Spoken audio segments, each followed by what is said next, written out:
সোনালী ব্যাংকের পর্ষদ সভায় আর আসবেন না মতিউর ব্যাংক চেয়ারম্যান।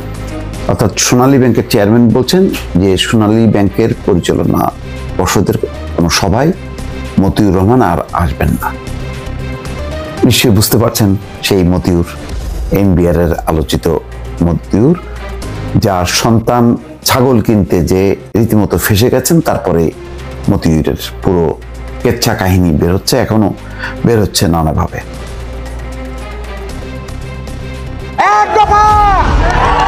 শেখ হাসিনাকে কবরস্থানে পাঠাতে হবে, শেখ হাসিনাকে কবরস্থানে পাঠাতে হবে এবং শেখ হাসিনাকে পদত্যাগ করার জন্য যা যা করার দরকার আমরা করবো ইনশাআল্লাহ। স্বৈরাচারের বিরুদ্ধে লেগেছে। রাজনীতিবিদদের দুর্নীতি প্রমাণে অপতৎপরতা চালানো হচ্ছে কাদের? এই শেখ হাসিনা যতদিন বাংলাদেশের রাষ্ট্র ক্ষমতায় থাকবে ততদিন কোনো দুর্নীতিবাজ, ততদিন কোনো অন্যায় আচরণকারী, ততদিন কোনো এই ধরনের রাঘব বোয়াল কারো বিচার আপনি আশা করতে পারেন না। আসসালামু আলাইকুম প্রিয় দর্শক, ফাইনালি চলে আসলাম আপডেট ও গুরুত্বপূর্ণ কিছু নিউজ নিয়ে আপনাদের মাঝে। প্রিয় দর্শক, অবশ্যই ভিডিওটি শেষ অবধি দেখবেন। দর্শক, আপনাদের কাছে ছোট্ট একটি অনুরোধ, দেশ এবং দেশের বাইরে হলে কমেন্ট বক্সে লিখে জানিয়ে দেবেন, আর চ্যানেলে নতুন হলে সাবস্ক্রাইব করে পাশে থাকা বেল বাটনটি অবশ্যই অল করে দেবেন, কারণ পরবর্তী আপডেট নিউজ সবার আগে পাওয়ার জন্য। প্রিয় দর্শক, আর অবশ্যই একটি সোনালী ব্যাংকের পর্ষদ সভায় আর আসবেন না মতিউর ব্যাংক চেয়ারম্যান। অর্থাৎ সোনালী ব্যাংকের চেয়ারম্যান বলছেন যে সোনালী ব্যাংকের পরিচালনা পর্ষদের কোনো সভায় মতিউর রহমান আর আসবেন না। নিশ্চয়ই বুঝতে পারছেন সেই মতিউর, এনবিআর এর আলোচিত মতিউর, যার সন্তান ছাগল কিনতে যে রীতিমতো ফেসে গেছেন, তারপরে মতিউরের পুরো কেচ্ছা কাহিনী বের হচ্ছে, এখনো বের হচ্ছে নানাভাবে। ইতিমধ্যে বলা হচ্ছে যে তিনি দেশ ত্যাগ করেছেন, তার স্ত্রী সেই তার আলোচিত সন্তান ইফাতকে নিয়ে দেশ ত্যাগ করেছেন। তো এই খবরে বলা হচ্ছে জাতীয় রাজস্ব বোর্ড থেকে সরিয়ে দেওয়া আলোচিত কর্মকর্তা মতিউর রহমান রাষ্ট্রীয় মালিকানাধীন সোনালী ব্যাংকেরও পরিচালক। তবে আজ রোববার সোনালী ব্যাংকের পরিচালনা পর্ষদের বৈঠকে মতিউর রহমান উপস্থিত হননি। তিনি আর কোনো সভায় উপস্থিত থাকবেন না বলে জানিয়েছেন সোনালী ব্যাংকের চেয়ারম্যান জিয়াউল হাসান সিদ্দিকী। আজ পর্ষদ সভা শেষে জিয়াউল হাসান সিদ্দিকী সাংবাদিকদের বলেন, কোনো পরিচালক নিয়োগ স্থগিত বা বাতিল করার এখতিয়ার সরকারের কাছ থেকে নির্দেশনা এসেছে। উনি অর্থাৎ মতিউর রহমান আর আমাদের বোর্ডে উপস্থিত হবেন না, সভায় আসবেন না। আমরা সরকারের সিদ্ধান্ত ব্যাংকের সব পরিচালককে জানিয়ে দিয়েছি। তবে এখন পর্যন্ত মতিউর রহমানকে সোনালী ব্যাংকের পরিচালক পদ থেকে সরিয়ে দেওয়া নিয়ে কোনো প্রজ্ঞাপন জারি হয়নি। এ নিয়ে প্রজ্ঞাপন তৈরির কাজ চলছে বলে জানিয়েছে অর্থ মন্ত্রণালয়ের একটি সূত্র। এই যে সরকারি কাজে একটা ঢিলামো এবং দীর্ঘসূত্রতা, এতেও কিন্তু অনেক ক্ষতি হয়ে যায়। মানে অনেকে এই সমস্ত দীর্ঘসূত্রতার কারণে ফট করে দেশ থেকেও তারা ভেগে যায়। এর আগে আজই অভ্যন্তরীণ সম্পদ বিভাগের এক প্রজ্ঞাপনে জানানো হয়, দুদকে হাজির হননি বেনজির, দিয়েছেন লিখিত বক্তব্য। মোটামুটি আগেই বোঝা যাচ্ছিল যে বেনজির, যিনি এত সাহসী বক্তব্য রাখতেন তার কর্মজীবনে, এমনকি তার ব্যাপারে যখন কি রিপোর্ট প্রকাশ হলো, তারপরেও তিনি যেভাবে চ্যালেঞ্জ ছুড়ে তিনি তার পেজে বক্তব্য দিয়েছেন, তিনি যে আসবেন না মোটামুটি নিশ্চিত ছিল। তারপরেও অনেকেই মনে করছিলেন যে না, তিনি সাহসী কর্মকর্তা, তিনি ঠিকই হাজির হবেন, কিন্তু হাজির হননি। এটাই নিয়ে আমি একাধিক ভিডিও আপনাদের সামনে পরিবেশন করেছি। গণমাধ্যমেই বলছে যে তিনি যে এসছেন, তিনি যে হাজির হবেন, তার কোনো আলামত পাওয়া যায়নি। তার আইনজীবীরাও নিশ্চুপ, কেউ কোনো ফোন ধরছে না। তো যাই হোক, আজকে রোববার তার ছিল হাজিরার দিন এবং শেষ পর্যন্ত তিনি আসেননি। দিয়েছেন তিনি লিখিত বক্তব্য, কিন্তু দুদক আগেই কিন্তু বলেছিল যে তার লিখিত বক্তব্য গ্রহণযোগ্য হবে না। তারপরও তিনি দিয়েছেন। এখানে খবরে বলা হচ্ছে যে ঢাকা পোস্ট বলছে যে দুর্নীতি ও বিপুল পরিমাণ অবৈধ সম্পদ অর্জনের অভিযোগে রোববার দুদকের প্রধান কার্যালয়ে হাজির হয়ে বক্তব্য দেওয়ার কথা ছিল, কিন্তু হাজির না হয়ে আইনজীবীর মাধ্যমে অভিযোগের লিখিত বক্তব্য জমা দেন তিনি। এ বিষয়ে দুদকের সচিব খোরশেদা ইয়াসমিন গণমাধ্যমকে বলেন, বেনজির আহমেদের মাধ্যমে গত 21শে জুন দুদক চেয়ারম্যান বরাবর লিখিত বক্তব্য দিয়েছেন। 21শে জুন লিখিত বক্তব্য দিয়েছেন। এবারে চিঠিতে নতুন করে সময়ের আবেদন করেননি। লিখিত বক্তব্যে তার অভিযোগগুলোর বিষয়ে ব্যাখ্যা দেওয়ার চেষ্টা করেছেন। তাহলে এক ধরনের প্রতারণা আশ্রয় নিয়েছেন। তিনি হাজিরার জন্য সময় বৃদ্ধির আবেদন কেন করলেন? এটাও তো এক ধরনের চালাকি। তার মানে হচ্ছে বিদেশে তার যে অবস্থানটা, সেই অবস্থানটা নিশ্চিত করার জন্য তিনি নানান রকম ফন্দি ফিকির করছেন এবং যতটা সময় বাড়ানো যায়। কিন্তু দুদক বলেছে যে এই দ্বিতীয় দফা এটাই শেষ সময়। আজকের মধ্যে তিনি যদি না আসেন তাহলে দুদক ধরে নেবে যে তিনি হাজির হচ্ছেন না। এবং তাহলে কি লিখিত বক্তব্য নেওয়া হবে? না, লিখিত বক্তব্য নেওয়া হবে। তাই যদি হতো তাহলে তো শুরুতেই দুদক বলতো যে হয় তিনি হাজির হবেন অথবা লিখিত বক্তব্য দেবেন। এখন তিনি দিয়েছেন। এখন কি করবে? দুদকের উপরই একটা চাপ পড়লো যে দুদককে এখন সাহসী সিদ্ধান্ত নিতে হবে। এখন দুদক কতটা প্রভাবমুক্ত অবস্থায় স্বাধীনভাবে তার ব্যাপারে সিদ্ধান্ত নিতে পারে সেটি এখন দেখার বিষয়। বিভিন্ন সূত্রের তথ্য অনুসারে বেনজির আহমেদ সপরিবারে বিদেশে রয়েছেন, এখনও দেশে ফেরেননি। অন্যদিকে বেনজিরের আইনজীবী শাহ মঞ্জুরুল হকের সঙ্গে যোগাযোগ করা হলেও তার কোনো বক্তব্য পাওয়া যায়নি। এটি একটা অদ্ভুত ব্যাপার যে আসামি বা অভিযুক্ত ব্যক্তি সাধারণত তার আইনজীবীরা গণমাধ্যমে কথা বলেন, এখানে দেখেন আইনজীবীরাও পর্যন্ত কথা বলছেন না। বেনজির আহমেদকে 23শে জুন এবং তার স্ত্রী 2 কন্যাকে 24শে জুন জিজ্ঞাসাবাদ করার কথা রয়েছে, যদিও প্রথম দফায় তলবে তারা হাজির না হয়ে আইনজীবীর মাধ্যমে সময়ের আবেদন করে। অনুসন্ধানের অংশ হিসাবে বেনজির আহমেদকে 6 জুন এবং তার স্ত্রী জিশান মির্জা ও 2 মেয়েকে 9 জুন প্রথম দফায় জিজ্ঞাসাবাদের জন্য তলব করা হয়েছিল। তবে ধারণা করা হচ্ছে তিনি দেশে নেই, যদিও দুদক থেকে তাদের বিদেশ যাত্রায় কোনো নিষেধাজ্ঞা দেওয়া হয়নি। এটাও এক ধরনের চালাকি যে হাজির হননি কিন্তু তারা চলে যাবেন, তাহলে বিদেশ যাত্রায় আটকানো হলো না কেন? এত বড় ঘটনা, এত বড় খবর। যাই হোক, 31শে মার্চ বেনজিরের ঘরে আলাদিনের চেরাগ এবং 3 এপ্রিল বনের জমিতে বেনজিরের রিসোর্ট। আমাদের চলার পথে প্রধান বাধা বর্ণচোরা বিএনপি। ওবায়দুল কাদের খুবই সিগনিফিক্যান্ট একটা কথা বলেছেন।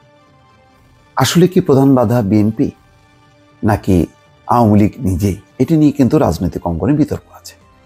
বিতর্ক আছে এই কারণে যে আওয়ামী লীগ তার শাসন ব্যবস্থাকে এমনভাবে সাজিয়েছে যেখানে তারা নিজেরাই লড়াই করছে। তাদের শত্রু ওই অর্থে রাজনৈতিক প্রতিদ্বন্দ্বী থাকবে, বিএনপি কেন আরও একাধিক দল থাকবে।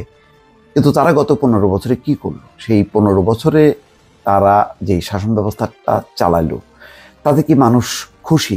তাতে কি মানুষ সন্তুষ্ট হলো?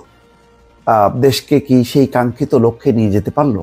এখানে কিছু অবকাঠামো দিয়ে তারা বারবার বলার চেষ্টা করছে এটাই উন্নয়ন, কিন্তু মানুষ দেখছে তার অধিকার নেই, মানুষের গণতান্ত্রিক অধিকার নেই, তার অর্থনৈতিক অধিকার নেই, তার মানে বাঁচা মরা একেবারেই সঙ্গীন অবস্থা মধ্যে হচ্ছে। এবং দিনকে দিন যে পরিস্থিতি হচ্ছে, কোনো মানুষ আর কমফোর্ট ফিল করছে না দেশে, যে যার অবস্থান থেকে দেশের বাইরে চলে যাওয়ার চেষ্টা করছে।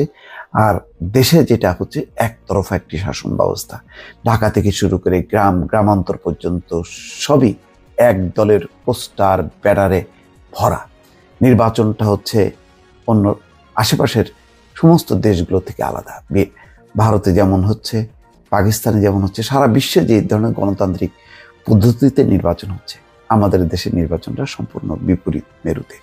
তো এই অবস্থায় বিএনপি কিভাবে প্রধান বাধা হয়ে গেল?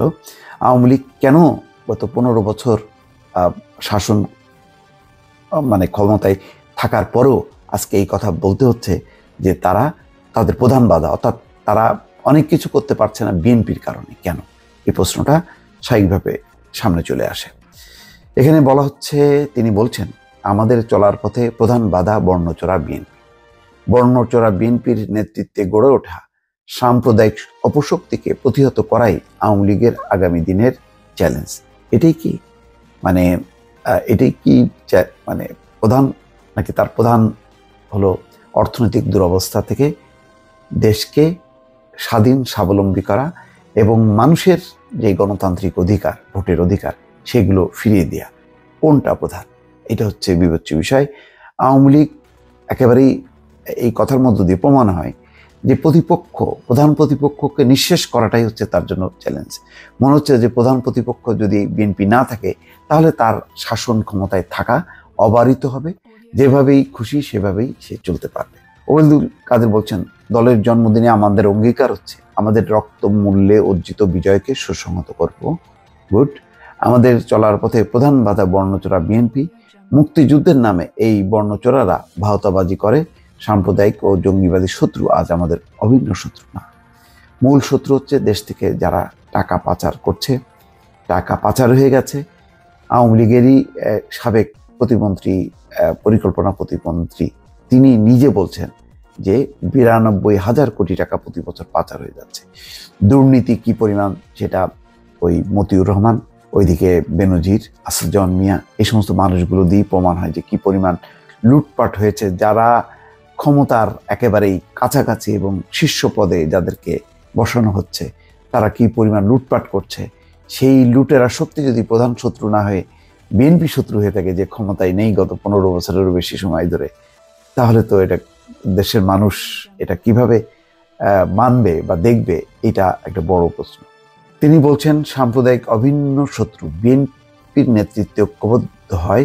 আজ আমাদের অঙ্গীকার এই অপশক্তিকে পরাজিত করব, বিজয়কে আমরা সুসংহত করব।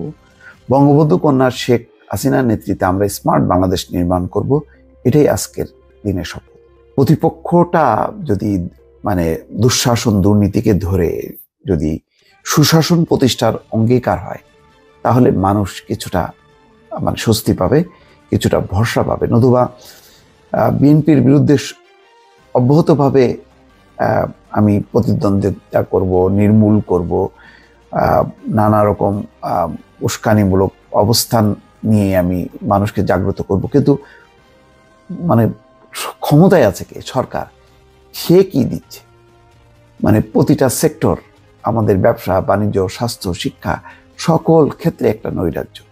এই নৈরাজ্য দূর করার জন্য সুশাসনটা প্রধান চ্যালেঞ্জ হিসেবে ধরে নিয়ে যদি আওয়ামী লীগ গত 15 বছর শাসন করত বা আগামী দিনেও যদি লক্ষ্য নির্ধারণ করে, সেটি হবে মূল বিষয়।